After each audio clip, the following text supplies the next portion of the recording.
Bienvenidos a una nueva emisión de A Solas. Hoy tenemos la gran oportunidad de estar cara a cara con el presidente de Guatemala, Otto Pérez Molina.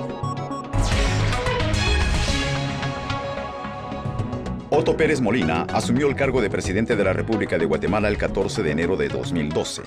Es el primer presidente militar desde el fin de la dictadura en 1986.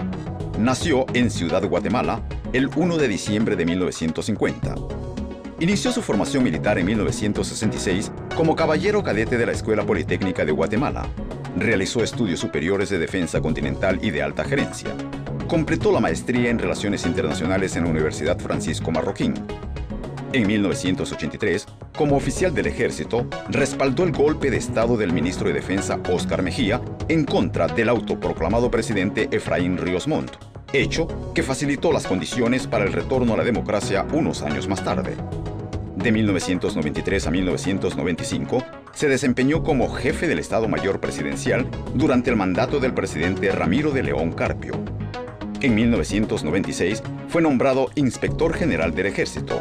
En el mismo año, fue uno de los comisionados del gobierno que firmó con las guerrillas los acuerdos de paz. En el año 2000, se retiró del ejército con el grado de general y pasó al campo político. Con el Partido Patriota, fundado en 2001, se presentó a las elecciones presidenciales de 2007, disputadas con Álvaro Colom. En 2011, ganó las elecciones presidenciales en la segunda vuelta y ascendió al mando del país. Bueno, ahora sí, entonces vamos a comenzar. Antes que nada, señor presidente, permítame darle las gracias por esta oportunidad que nos está concediendo, por estar hoy aquí con nosotros conversando en nuestro programa.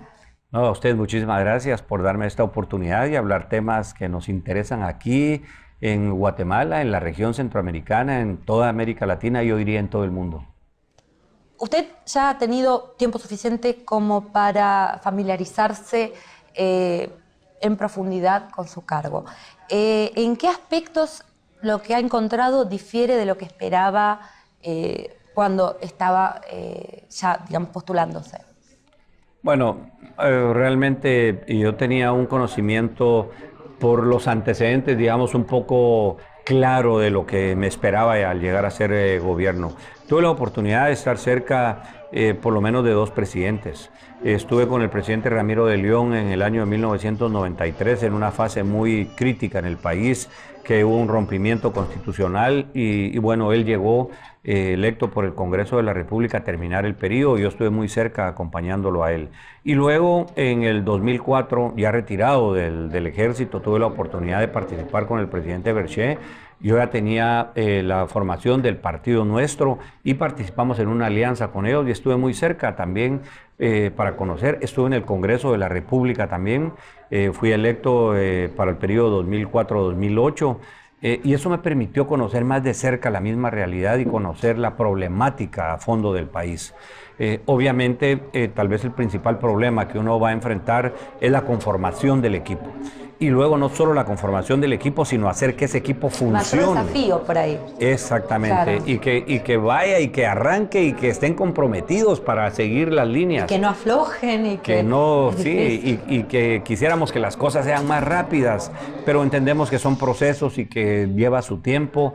Las maquinarias que tienen los gobiernos normalmente son difíciles de que avancen en los programas, que uno quisiera a veces más celeridad en las cosas, pero yo creo que eso es tal vez lo que más he sentido ahorita, pero pues era de esperarse y estamos haciendo nuestro mejor esfuerzo para impulsar y para comprometer a la gente de que realmente los guatemaltecos hoy están esperando resultados, ya no más discursos. Lo que quieren son respuestas a los principales problemas y ese es el compromiso que nosotros tenemos.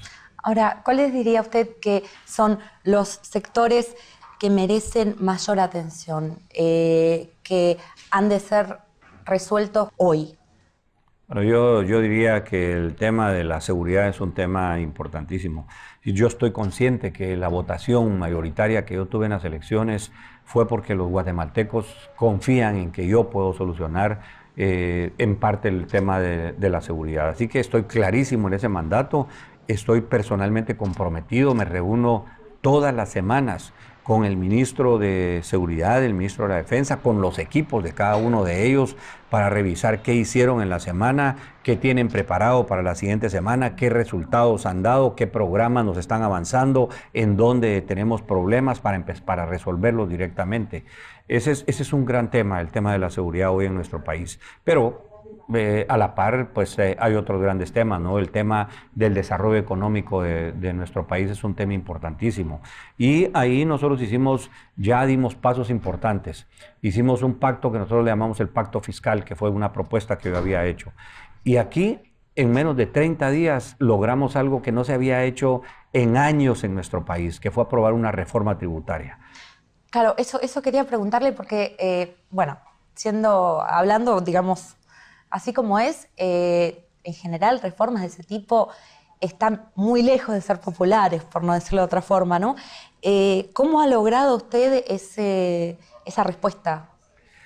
Bueno, la verdad creo que primero estaba consciente que lo tenía que hacer en los primeros días del gobierno. Es decir, por eso le puse toda la atención, ¿no? Y la dedicación en el primer. Luego hicimos el proceso, lo socializamos. En 15 días tuvimos reuniones intensas con todos los sectores organizados de la sociedad guatemalteca para hacerles conciencia de por qué era necesario hacer una reforma tributaria. Teníamos una de las cargas tributarias más bajas de toda Latinoamérica y que era importante tener más recursos para darle respuesta a las demandas del país. Y afortunadamente logramos con una mayoría calificada en el Congreso. De 158 diputados, 120 votaron a favor de la reforma tributaria. O sea, solo a través de una cuestión de comprensión, digamos, y buena voluntad. Así es, yo así lo veo, fue el llamado a la conciencia de los guatemaltecos y de los diputados que teníamos que hacer esa reforma tributaria. Pero hay otro componente de ese pacto fiscal. Uno es la reforma tributaria, el otro componente es luchar por la transparencia. Y yo me comprometí antes del 15 de marzo de presentar 11 leyes, 7 reformas a leyes existentes y 4 leyes nuevas que nos ayuden a luchar con la transparencia y en contra de la corrupción, y ya las presentamos y esperamos que el Congreso pues haga lo más pronto posible su discusión y su aprobación. Y un tercer componente en el mismo pacto fiscal es el desarrollo económico, sobre el cual estamos haciendo nuestro mejor esfuerzo para invitar a las inversiones a nuestro país, para que se generen oportunidades de empleo y sea la mejor forma de luchar en contra de la pobreza. Usted ha dado compromisos así muy concretos en el sentido, o sea, en lo que respecta al desarrollo económico. Además de la inversión extranjera, ¿en qué apuesta? Digamos, ¿en qué se basa, por usar una palabra menos arriesgada? Sí, yo diría que además la inversión extranjera es importantísima, pero además de eso, nosotros le apostamos mucho a que el crecimiento económico de nuestro país también pasa por el crecimiento del área rural. Y aquí estamos trabajando en la economía campesina, en la economía de que hoy tenemos una gran parte del área rural que está viviendo con una agricultura de subsistencia, y estamos destinando programas para ser capaces de lograr que pasen de la subsistencia a la excedencia y que eso les permita vivir con dignidad y romper ese círculo de la pobreza. Así que le apostamos nosotros también al tema de la economía campesina y por supuesto a las inversiones privadas en el área rural. En lo que, bueno, como usted bien decía, también otra prioridad en su postura, digamos, con respecto a lo que es necesario hacer, es la cuestión de la seguridad, la cuestión de elevar los niveles de seguridad. Cuéntenos qué medidas ya se han tomado o han de tomarse para alcanzar resultados más efectivos de lo que ha sido, digamos, anteriormente. Bueno, una serie de medidas que hemos implementado desde los primeros días. Hemos creado 6 fuerzas de tarea.